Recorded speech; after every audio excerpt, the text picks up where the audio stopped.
Hey guys, it's Hannah again. I'm sitting outside in my gorgeous 70-degree Oklahoma weather. Happy Valentine's Day. Today we're going to be talking about the love topic, the topic that's pretty much up today.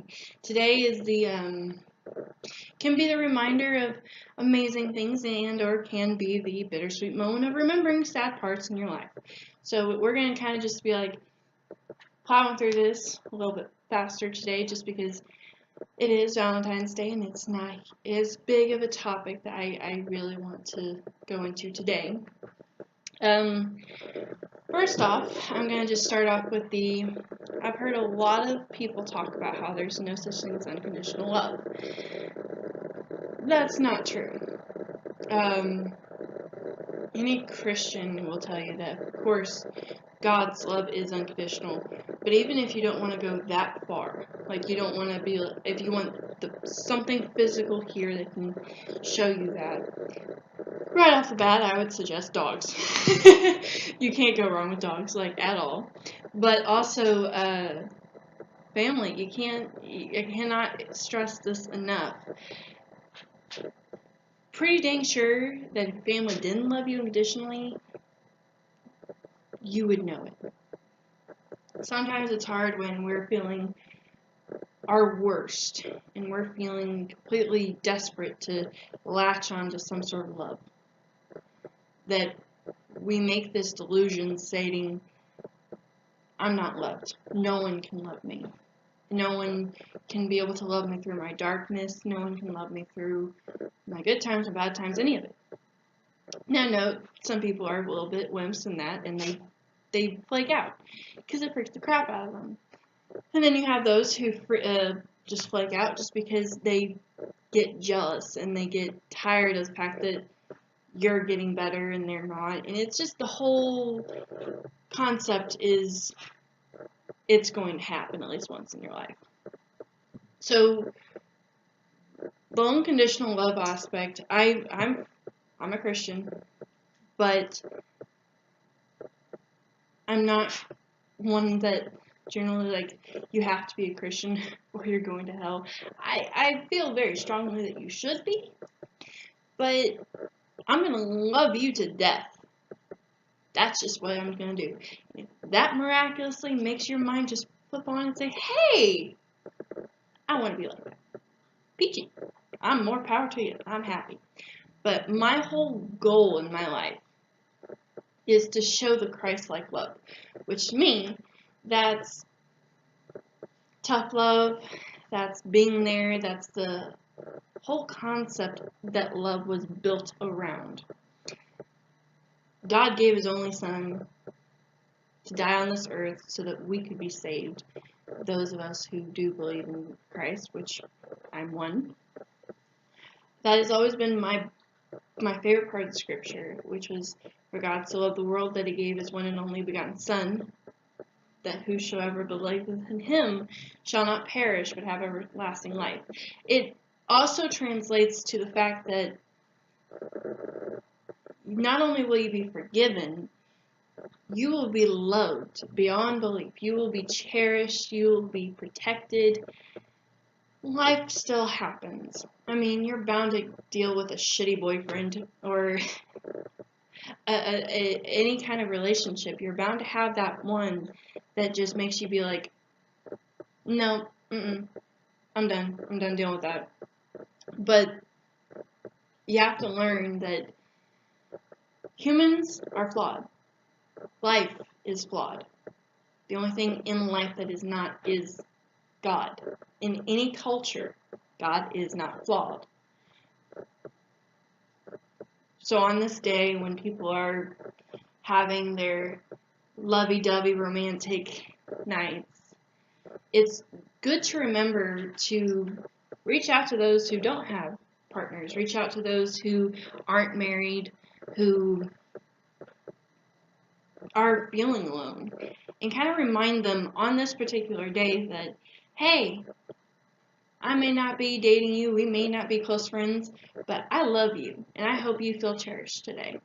That little reminder, surprisingly enough, is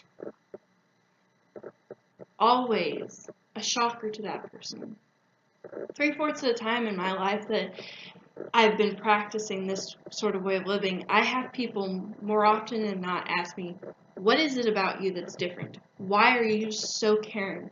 Why do you love me when no one else will? It's a easy thing for me to explain, but not so easy for them to accept all the time.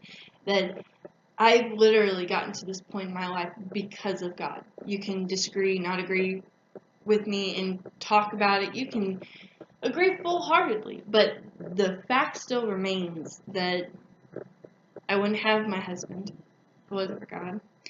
I wouldn't have been able to bless my aunt and uncle with a child if it wasn't for God. I wouldn't be here if it wasn't for God. And so all those amazing little things just matched up. It's a wonderful thing to be able to recognize the fact that God literally cares so much about you that He'll move mountains. All you have to do is believe it.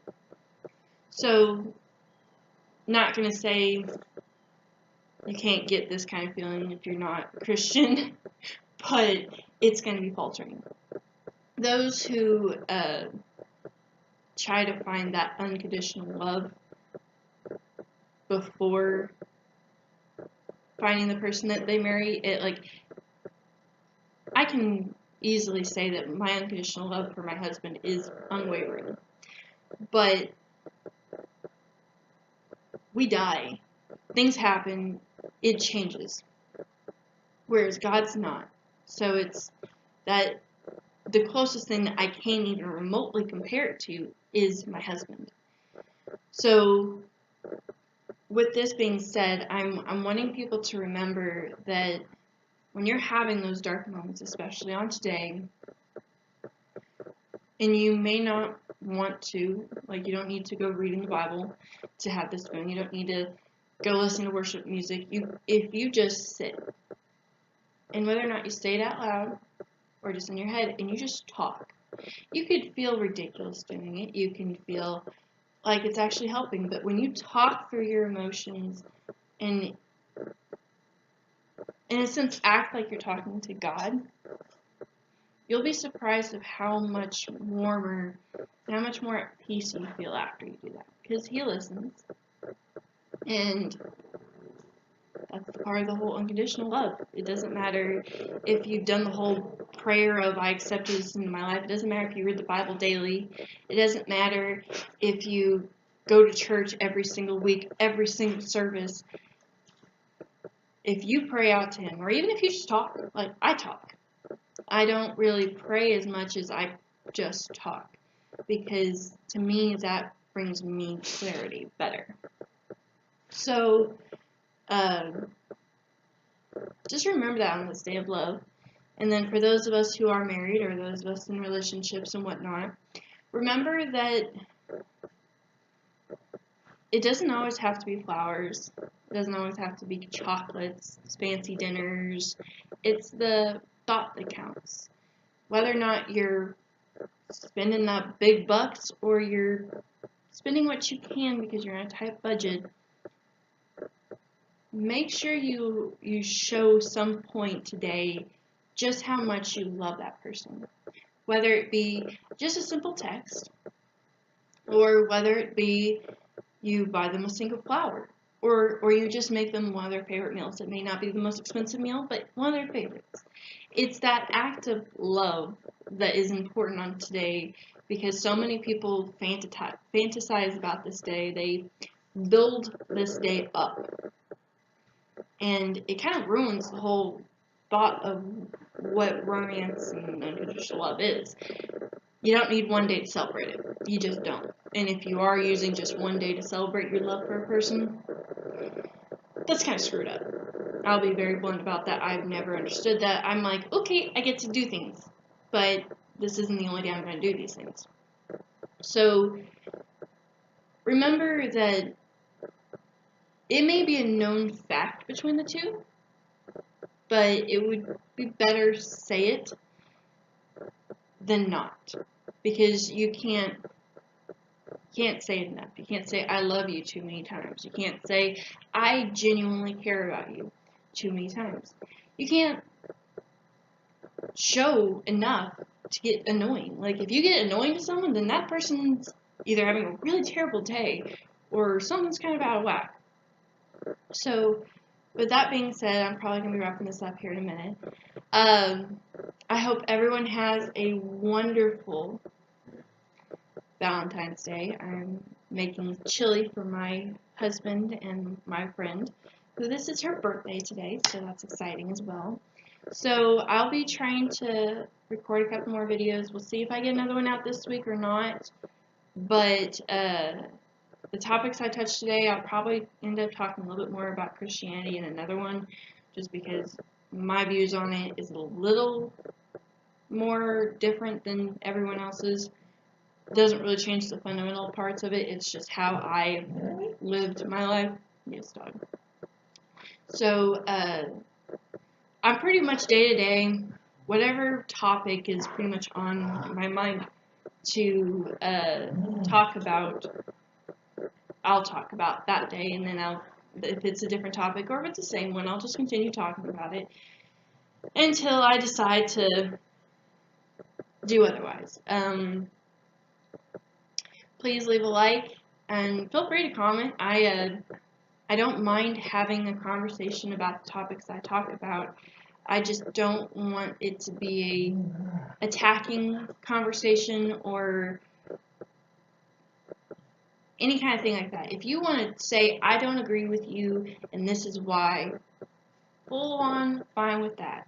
But if I'm not telling anyone, you're going to hell if you don't do this, I don't want anyone telling me that I'm being a judgmental person when I am just expressing my feelings. I am not being judgmental. And if we can keep it a civil conversation, I will continue this. And my dogs are whining now, so pardon that noise. So I'm going to wrap this up. I hope you guys enjoy your week so far, and we'll see if I get another one out. And I hope you guys have a good day. Bye.